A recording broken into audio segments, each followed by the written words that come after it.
Ya, assalamualaikum warahmatullahi wabarakatuh. Eh, Pada kesempatan kali ini, saya akan membahas kelanjutan dari materi pada bab yang lalu. Berarti kita sekarang menginjak pada bab yang kedua, yaitu listrik arus bolak-balik. Pada listrik arus bolak-balik yang akan kita pelajari pertama kali, yaitu tentang cara membaca osiloskop. Kemarin di tugas sudah ada tentang apa sih kegunaan osiloskop dan bagaimana cara menggunakannya, sudah ada.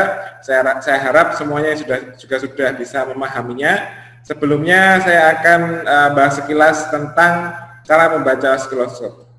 Nih, pembacaan osiloskop. Berarti kan tadi pada contoh soal itu pada bukan contoh soal, pada contoh video tadi sudah muncul gelombang seperti ini. Jadi kan tadi ada pengatur vertikal sama pengatur horizontal.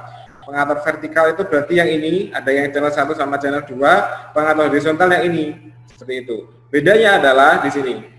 Oh, maaf. Ini belum tershare. Nih, ini adalah pengatur yang vertikal sama horizontal. Jadi kita gunakan dua ini. Kalau di perhitungannya gunanya seperti ini. Jadi kalau ada gelombang seperti ini, pada dasarnya yang kita gunakan tuh di soal-soal itu hanya seperti ini.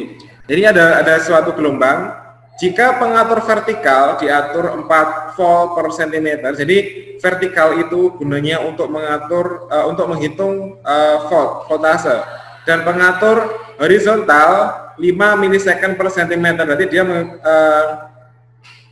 untuk menghitung yang namanya periode gitu. Jadi yang pertama, tentukanlah Vmax. Jadi ada gelombang seperti ini. Jadi di monitor tadi muncul seperti ini dengan tingginya 4 cm. Kemudian berarti kan amplitudenya 2, kemudian panjang gelombangnya yang diketahui ini dua gelombang 4 cm. Berarti satu gelombangnya adalah 2 gelombang 28 cm, satu gelombangnya adalah 4 cm. Jadi terus kemudian jika pengatur vertikal tadi yang ini, bentar.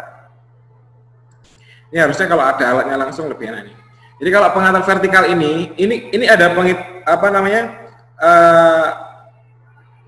pengaturannya. Jadi ini nilainya itu misalnya 5 volt per div seperti itu. Kalau yang ini milisecond per cm gitu. Jadi ada pengaturannya sendiri. Jadi kalau di soal langsung munculnya seperti ini. Jadi tidak perlu ribet. Jadi langsung pengatur vertikalnya sudah diketahui 4 volt per cm, kemudian pengatur horizontalnya 5 milisecond per cm. Tentukan A, Vmax, dan B frekuensi. Untuk mencari Vmax berarti kita mencari setengah VPP.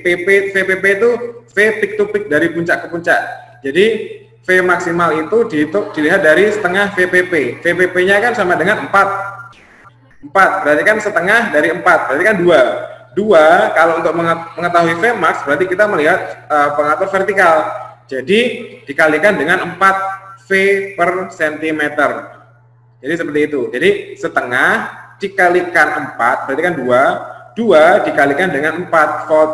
Nah, berarti 8 volt. Cm sudah hilang. Selanjutnya yang B adalah mencari frekuensi. Untuk mencari frekuensi kita langkah pertamanya adalah mencari periodenya. Periode itu sama dengan jarak satu gelombang dikalikan dengan skala horizontalnya. Skala horizontalnya adalah 5 milisecond per cm. Jadi periodenya adalah jarak satu gelombangnya. Kalau di sini itu ada 8 cm, berarti kan satu gelombangnya separuh ini. Separuhnya adalah 4 cm. Jadi 4 cm dikalikan 5 milisecond per cm. Hasilnya adalah 20 milisecond atau 0,02 second. Ini adalah periodenya. Sedangkan pertanyaannya adalah mencari frekuensi, sehingga frekuensi sama dengan 1 per T, 1 per 0,02 sama dengan 50 Hz. Itu. Ini adalah cara membaca osiloskop. Osiloskop itu banyak sekali kegunaannya. Kalau kita lihat di sumber internet, ini saya ada sumbernya.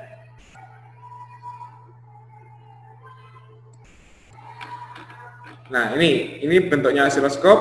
Kemudian Fungsi dan kegunaan osiloskop. Fungsi osiloskop banyak sekali. Alat ukur ini biasanya banyak digunakan terutama untuk bidang industri maupun elektronika. Ini secara umumnya kegunaan osiloskop. Osiloskop dapat digunakan untuk mengukur frekuensi sinyal yang dapat berosilasi.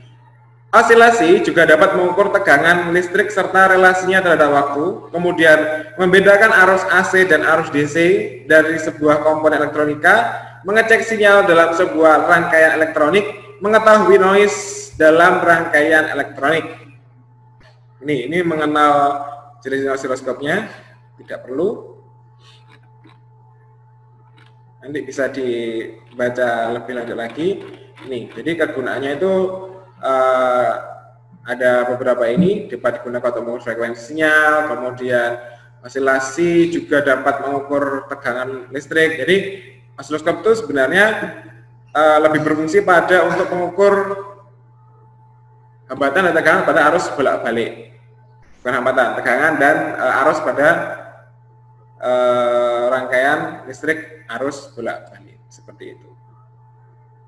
Selanjutnya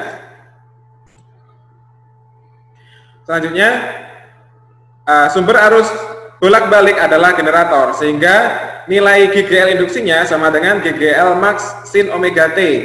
Berarti N kali B kali A omega sin omega T. Ini akan dipelajari lebih lanjut pada materi